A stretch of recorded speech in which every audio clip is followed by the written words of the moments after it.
This is Reframe, the podcast from the College of Education, Health, and Society on the campus of Miami University in Oxford, Ohio. On this episode, we talk about the challenges, social expectations, and the cultural biases that many women still experience when trying to balance work and family life. And we'll also speak to Dr. Hassan Raza about his research in this area, as well as how both women and employers can help reduce the conflicts that can arise when work and family collide.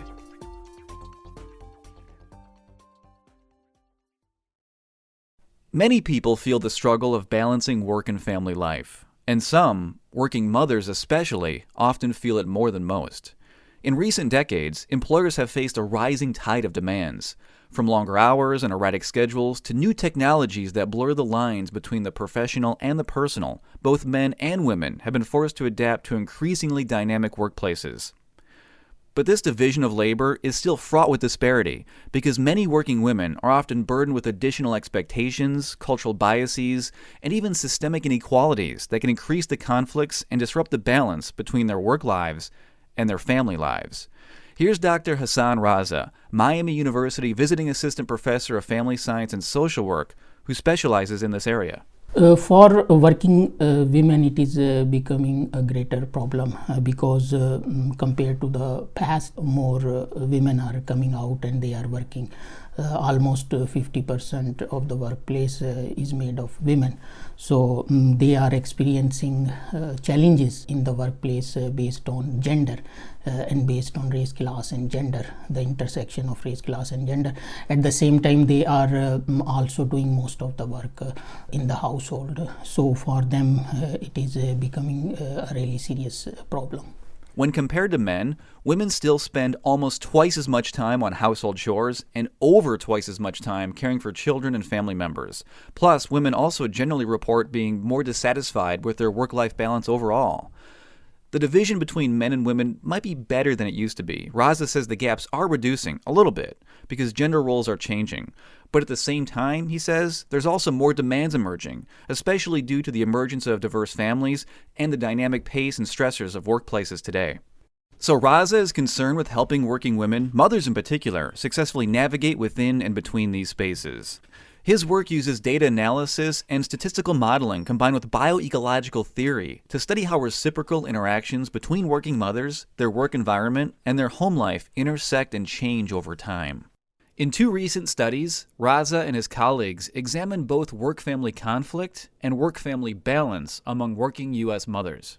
In the first study, conflict was defined as times when women felt that the demands of work interfered with their family life and vice versa, and it accounted for variables like race, education, age, marital status, work intensity, and more. So Dr. Raza, can you describe for us in a little more detail about what the premise of this study included? So there were different parts of that study. I examined the within and between person differences among working mothers in terms of their work to family and family to work conflict. I also examined whether their work family and family to work conflict change over time. And I also analyzed the relationship between a non-standard work schedule, relationship quality, and work to family conflict and family to work conflict. So this was the focus of my study. So we have established that there are challenges for many women in the workplace. There's cultural biases and many kinds of social expectations. It's probably no secret to a lot of women themselves who are in these situations that they face certain challenges. So what was unique about your study? What was unique in how you approached this problem? So basically, I used a longitudinal data. That was one of the unique aspects. So instead of studying women at one point of time, I was able to see the changes over time. Another uniqueness of my study is that I analyzed their within person differences and between person differences in terms of their work to family and family to work conflict. And I also accounted for those differences when I analyzed the relationship between independent and dependent variables. So when looking at these two aspects, again, work to family conflict, and then the other side of that, family to work conflict, what did you find? What were some of the results? I found out that mothers are different apparently they look the same, but they are different in terms of their work to family and family to work conflict experiences.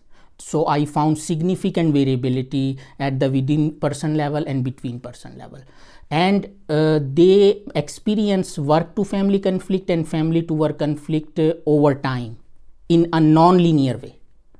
Their family to work conflict increased over time, whereas their work to family conflict decreased over time. But at the same time, I found out those mothers who have greater relationship quality, it can decrease their family to work conflict. So relationship quality is an important factor for them that can help them reduce their family to work conflict. And finally, I also found out that non-standard work schedule predicted increased work to family conflict for working mothers. So this means that if women are having these kinds of work-family related conflicts, two things that can help are, one, better relationships at home, and then also, number two, working more standard hours, correct? Yeah, obviously, because relationship quality provides them with a reciprocal interaction. So, and reciprocal interaction is essential for the functioning of the proximal processes that can help them experience greater levels of development, and that will obviously help them reduce their family to work conflict.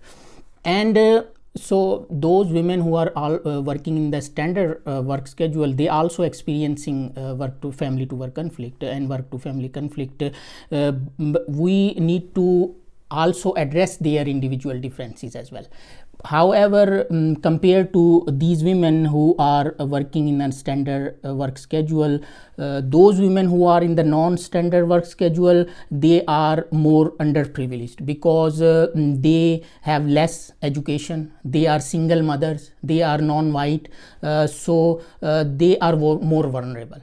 So we need to address their individual needs regardless where they are, whether they are working in standard work schedule or in non-standard work schedule. However, these underprivileged working mothers who are working in non-standard work schedule, if we can't bring them from the non-standard to the standard work schedule, but at least what we can do, we can understand their individual needs, we can make the context supportive to them.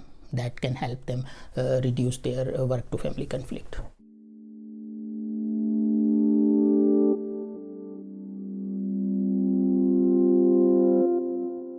So working a non-standard schedule greatly increased work-to-family conflict. That is, schedules that didn't have much consistency or fall between the standard 9 to 5 working hours, for example. Women working all different hours of the day had more conflict. But on the other hand, better relationship quality significantly decreased family-to-work conflict. The results also proved to be heavily influenced by race and class, meaning diversity is a big issue, which is also part of a recurring theme that would emerge again. Because in the follow-up study, Raza and his colleagues also looked at work-family balance. This new study introduced the concept of spillover, which describes how experiences can carry over from one area of life into another. So a negative work-to-family spillover are those stressors at work that can spill over or carry over into and affect family life, while a positive family-to-work spillover is just the opposite. It describes how a good home life can make work life better too. This follow-up study also, again, looked at something called proximal processes, which is one of the newest aspects of bioecological theory. Simply put, proximal processes are those ongoing and reoccurring reciprocal interactions between people and their environments that change over time. So Dr. Raza, this study is related to the first, but it's also newer. Where the first study looked at work and family conflict, this new study is about finding balance between those work and family dynamics. Can you describe in more detail a bit about this study? Sure. So I used the same data set, longitudinal data set of 302 working mothers, and I examined the mediating role of positive family to work spillover and work to family spillover between the relationship of a non-standard work schedule and relationship quality and work family balance, and how these relationships are shaped by the race by women's race, educational level, and the availability of family-friendly policies. And again, you used relationship quality and the non-standard work schedule as key variables. And what did you find this time? What were some of the results of this work-family balance study? I found out that relationship quality increased positive family to work spillover, and positive family to work spillover increased work family balance for white working mothers and those working mothers who had family friendly policies available. What do you think was the most important finding? The most important finding is that relationship quality is helping mothers, those mothers who are working in those workplaces where the family friendly policies are available. So those mothers who are already privileged, who are highly educated, who are white, they are more likely to work in those workplaces where they have more family friendly policies available. So if they have family friendly policies available, it magnifies the effect of relationship quality on work family balance by creating positive family to work spillover. So relationship quality is helping them because they are working in those workplaces where they have family friendly policies are available. Obviously relationship quality is an important factor because it helps them to foster the functioning of proximal processes, but the functioning can be magnified through the family friendly policies because they provide the supportive context. And since the proximal processes are the function of the context, it really helps them to foster the functioning of proximal processes that creates positive family to work spillover that leads to higher work family balance. And you did mention family friendly policies. What are some specific examples? What are some family friendly policies that can help? Some of the family friendly policies that were measured in the data, it was related to the availability of child care, elder care, and insurance coverage, and the availability of schedule flexibility. So the schedule flexibility refers to mothers or individuals' ability to have control over their starting and closing time. What do you think are some of the wider applications for both of these studies for working women? What advice do you have for working women who want to decrease the conflicts that they feel between work and family or increase the balance that they feel like they're lacking? What do some of these findings mean? What can we do with this information? First, employers really need to understand the diversity among working mothers. As I found out that each mother is different. Each working woman is different in terms of their work to family and family to work conflict experiences. So it is extremely important for employers to understand their individual context, to better understand their individual needs. That will increase the ability of employers to help these working mothers based on their individual needs. This is one thing that they can really do to help these working mothers maintain a healthy work-family balance and to reduce work-family conflict.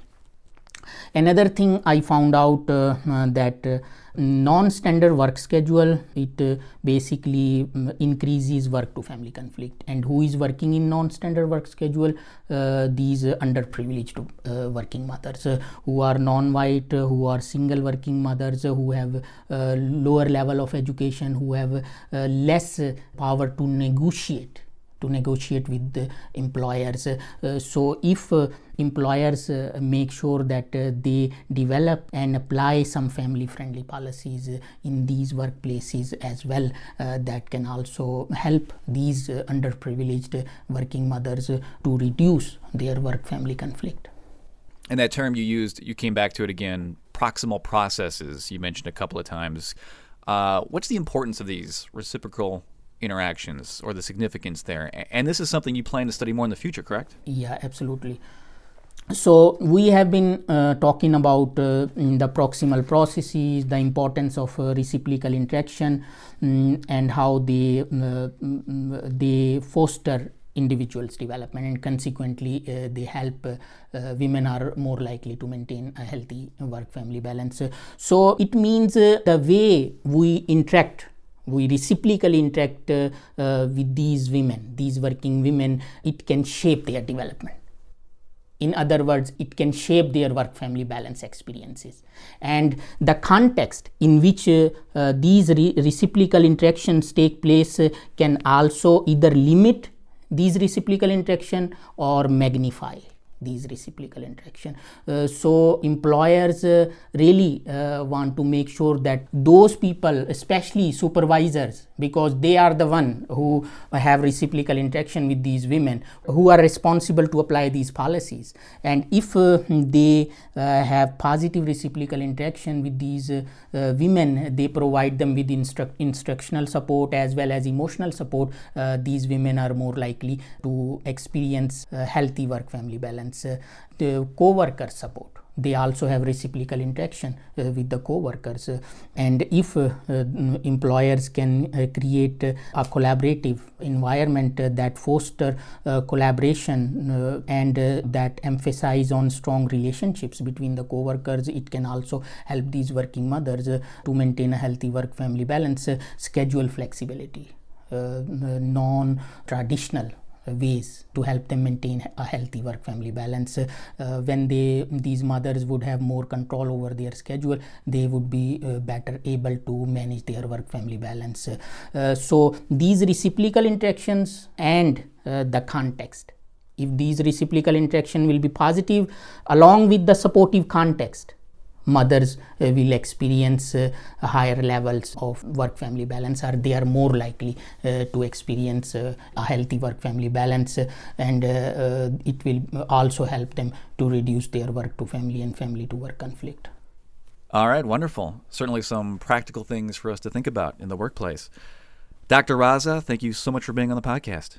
Yeah, absolutely, and I would be more than happy to provide any references to my listeners if they need any additional reading or they are interested studying about these studies that I grounded to conduct my own study. So thank you so much for having me. If you have any questions or if you'd like any additional information or resources on this topic, you can contact us at reframe@miamioh.edu. And thank you so much for listening.